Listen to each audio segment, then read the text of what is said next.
Welcome to Miss Scarlett. Subscribe and don't miss out on Patreon. Have fun! The campaign headquarters buzzed with energy as volunteers huddled around computer screens, analyzing the latest poll numbers. Fluorescent lights flickered overhead, casting harsh shadows across the worn linoleum floor. In the center of the room, surrounded by a sea of campaign posters and discarded coffee cups, stood Riley Anderson, her eyes fixed on a large whiteboard covered in scribbled strategy notes. "These numbers aren't good enough," she muttered, running a hand through her short-cropped hair. "We're still trailing Johnson by 5 points." A young volunteer approached hesitantly, clutching a tablet to her chest. "Miss Anderson, there's something you should see." Riley turned, her brow furrowing at the girl's nervous tone. "What is it, Sarah?" Sarah held out the tablet, her hand trembling slightly. "It's a new ad from the Johnson campaign. It just started airing on local stations." Taking the device, Riley pressed play on the video. Ominous music swelled as grainy footage of her from years ago flickered across the screen. A deep, masculine voice intoned, "Do you really know who Riley Anderson is? Before her so-called transition, Anderson was known as Ryan. Can we trust someone who can't even decide who they are to lead our city?" The ad cut to images of public restrooms and locker rooms, stoking fears about trans individuals in private spaces. Riley's jaw clenched as she watched, her knuckles turning white around the tablet's edges. "They're trying to paint me as some kind of boogeyman," she said quietly, handing the device back to Sarah. "As if my gender identity has any bearing on my ability to govern." The room had fallen silent, all eyes on their candidate. Riley took a deep breath, squaring her shoulders. "All right, people. We knew this was coming. Time to put our crisis management plan into action." She strode to the whiteboard, erasing the previous notes with swift, decisive strokes. "Sarah, get me booked on every local news program that will have me. We're going to address this head on."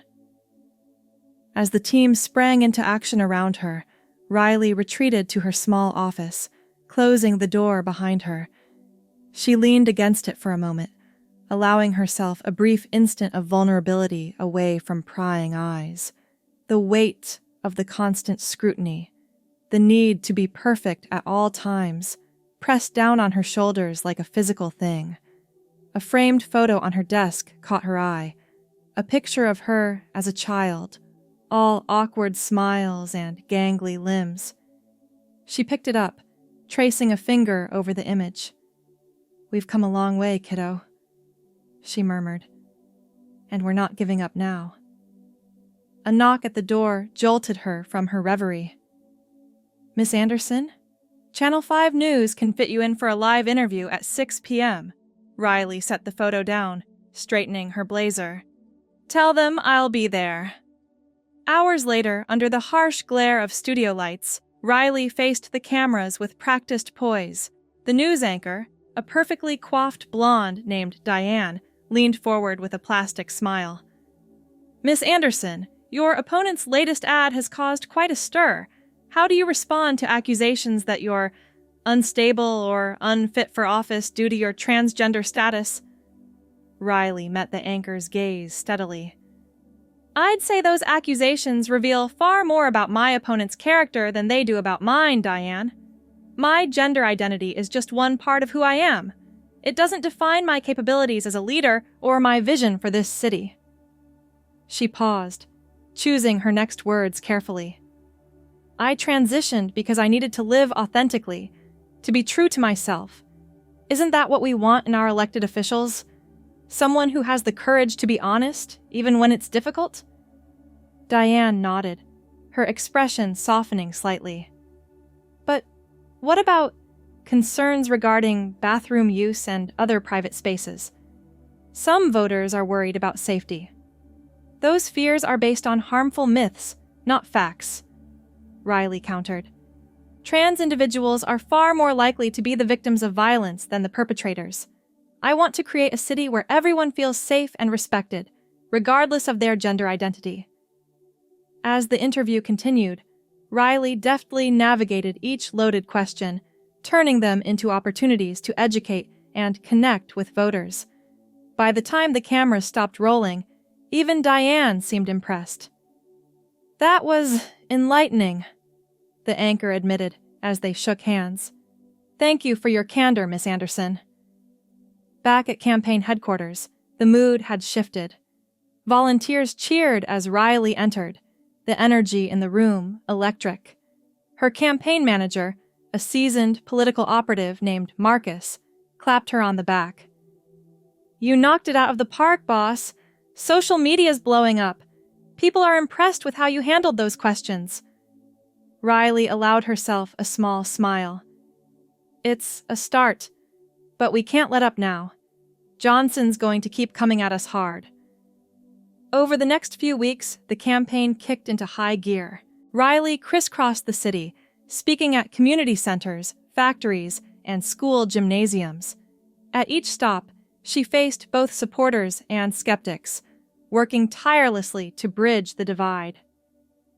At a town hall in a working-class neighborhood, a burly man in a worn trucker cap stood up during the Q&A session. "I gotta be honest, ma'am. I don't understand this whole transgender thing. How can I trust you to understand the needs of regular folks like me?"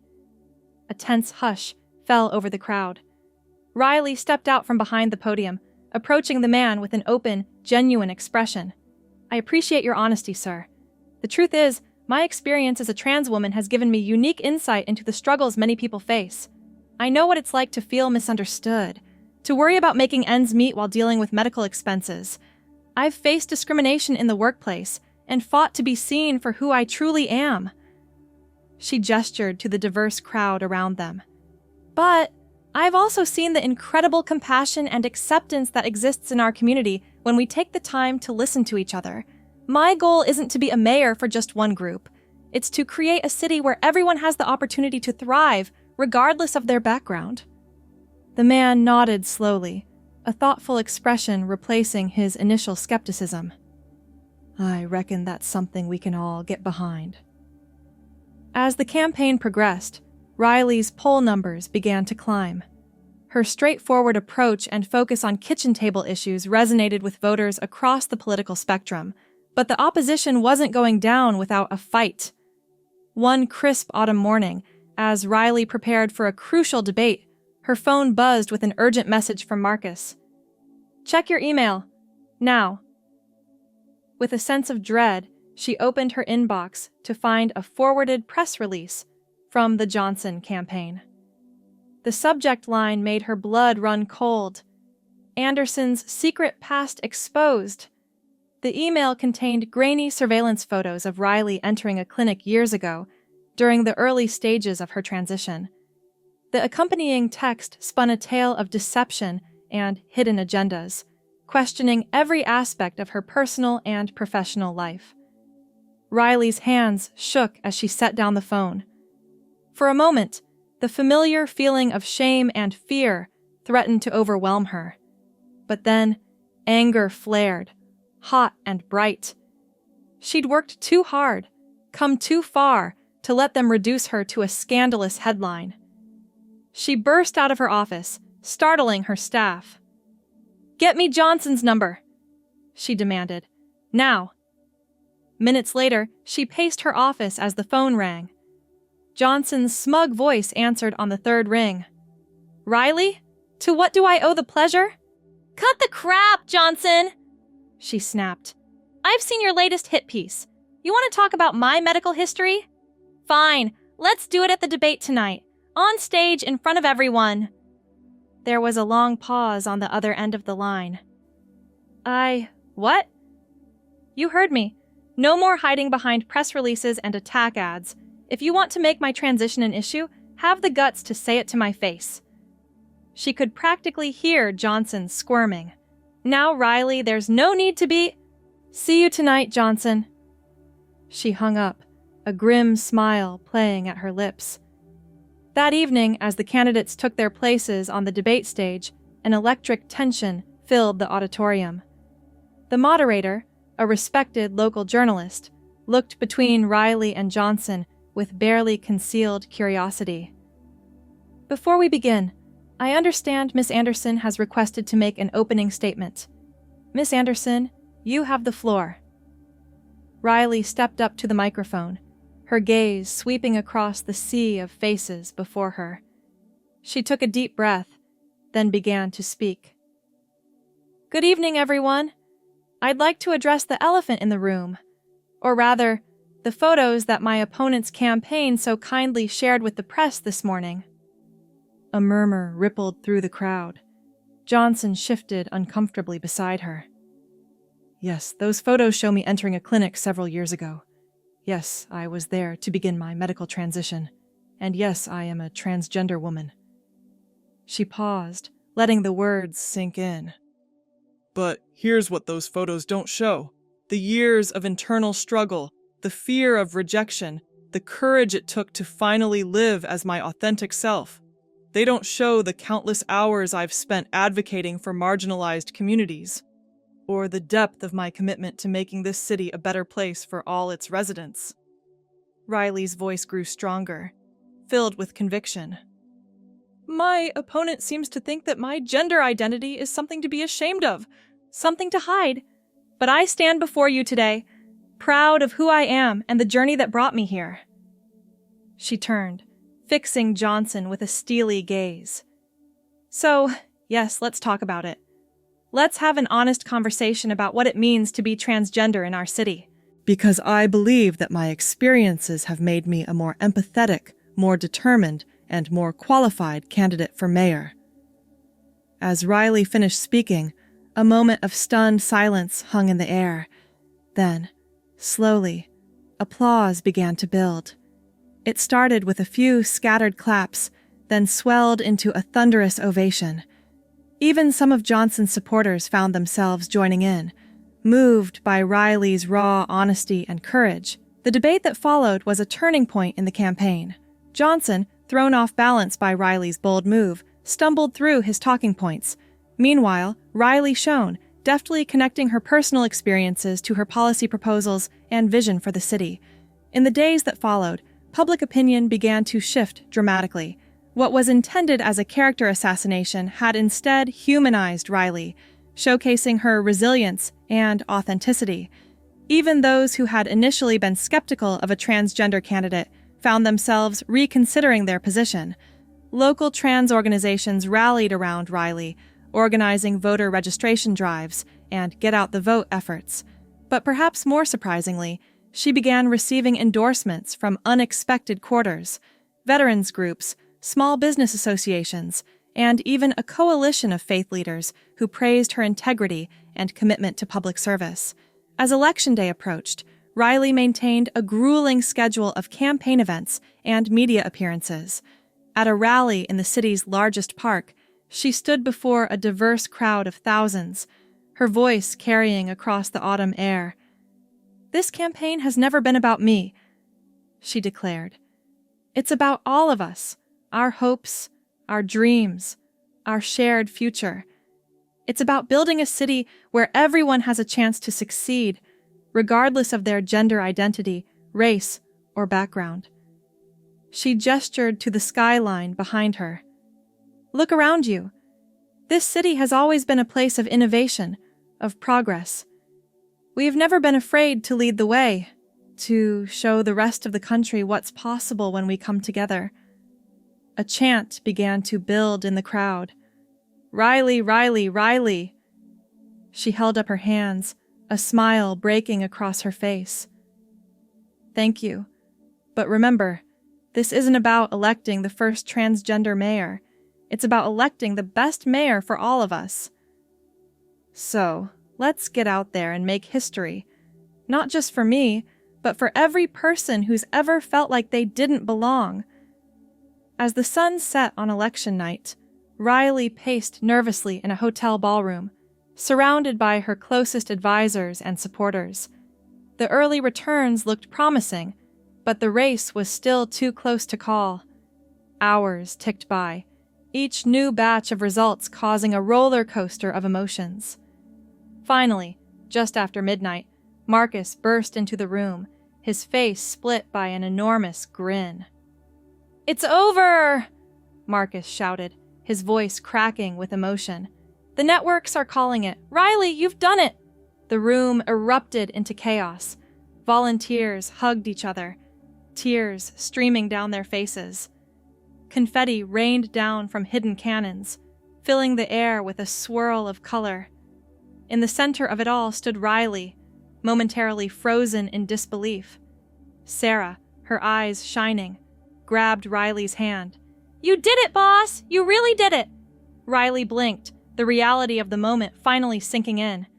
She'd won. Against all odds, against the attacks and the prejudice, she had become the city's first transgender mayor.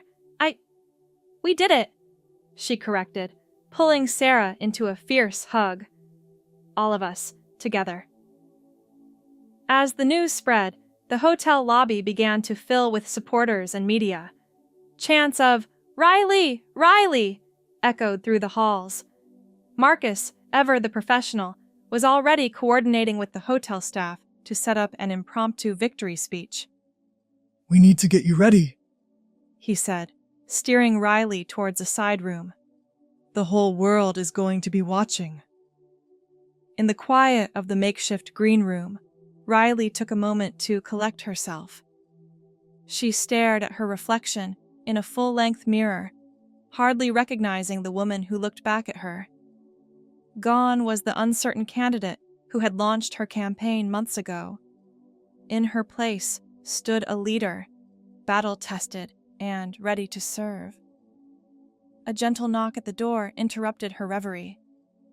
"Miss Anderson, it's time." Taking a deep breath, Riley smoothed her blazer and stepped out into the hallway. The roar of the crowd grew louder as she approached the ballroom. At the entrance, she paused, squaring her shoulders. "Ready?" Marcus asked, his hand on the door handle. Riley nodded, a determined smile spreading across her face. "Let's make some history." As she stepped onto the stage, the crowd erupted into deafening cheers. Cameras flashed, capturing the moment for posterity. Riley approached the podium, her heart pounding but her step steady. She raised her hands, and gradually, the room fell silent. All eyes were on her as she began to speak. "Thank you. Thank you all so much," Riley began, her voice clear and strong. "Tonight, our city has chosen hope over fear, unity over division, and progress over the status quo." She paused, looking out over the sea of faces before her. "But this victory isn't just mine. It belongs to every person who believed in this campaign, who volunteered their time, who had the courage to stand up and say that everyone deserves a seat at the table." As Riley continued her speech, the energy in the room was electric. Supporters hung on her every word, their faces shining with pride and hope. Even the hardened political reporters in the press area found themselves caught up in the historic nature of the moment. To every young person out there who's ever felt different, who's ever been told they don't belong, this win is for you, Riley declared, her voice filled with emotion. "Your dreams are valid. Your identity is valid. And yes, you can achieve anything you set your mind to." She gripped the edges of the podium, leaning in as if to speak directly to each person in the room. "But let me be clear. This campaign was never just about making history. It was about creating a better future for all of our citizens, and that work begins now." Riley outlined her vision for the city, plans for economic development, education reform, and social justice initiatives. She spoke of building bridges between communities, of harnessing the city's diversity as a strength rather than a source of division.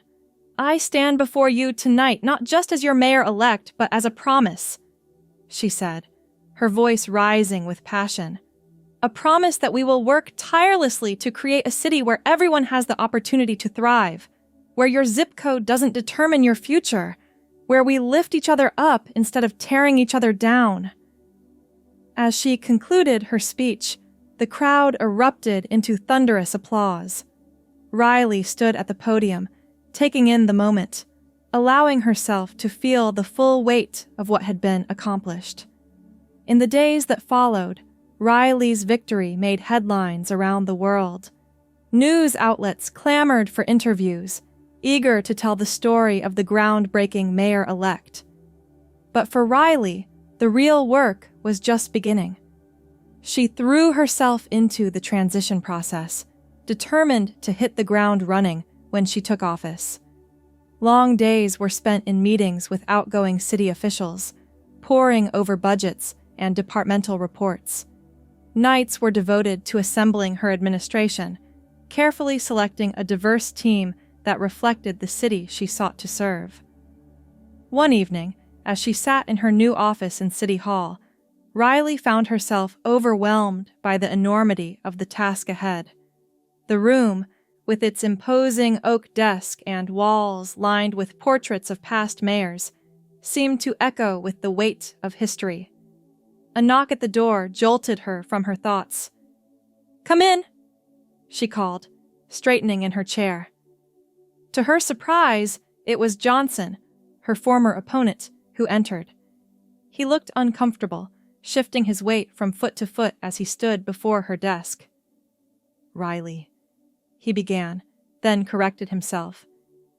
"Mayor Anderson, I hope I'm not interrupting." She gestured for him to sit. "Not at all. What can I do for you, Mr. Johnson?" He settled into the chair, his usual bravado noticeably absent. I wanted to congratulate you in person and to apologize." Riley raised an eyebrow, waiting for him to continue.